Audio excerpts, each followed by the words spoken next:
është dhënë masa e sigurisë arrest me burg ndaj Kamber Sulçes, autorit të dyshuar të kësaj vrasjeje. Të tjera detaje përcjell kolegja Ervina Shehaj. Mirëmëngjes Ervina.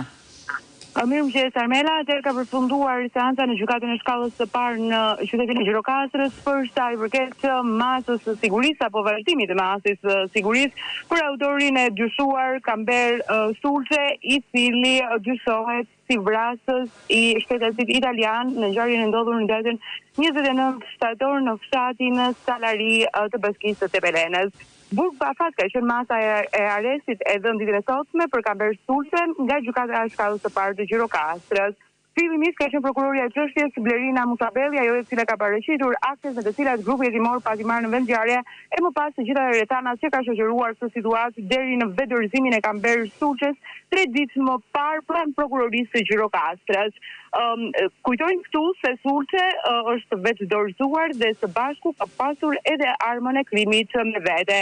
Pranë oficerëve të policisë gjyqësore, ai nuk ka pranuar në fakt që të flasi, por vetëm ka pranuar akuzën dhe ka pohuar se do të flasi në një moment të dytë në prezencë të avokatit të tij. E ndërsa edhe sot në gjykatën e shkallës së parë në Gjirokastër, veti dyshuari nuk ka folur asnjë fjalë. Avokati i Sulçes ka ardhur nga Vlora, Arsenal Zota, ai ka qenë avokati dhe ka paraqitur në seancë ndër të tjera faktin e vetëdorëzimit të klientit të tij para 3 ditësh, çka është një rrethan lehtësuese e cila mund të merret në konsiderat.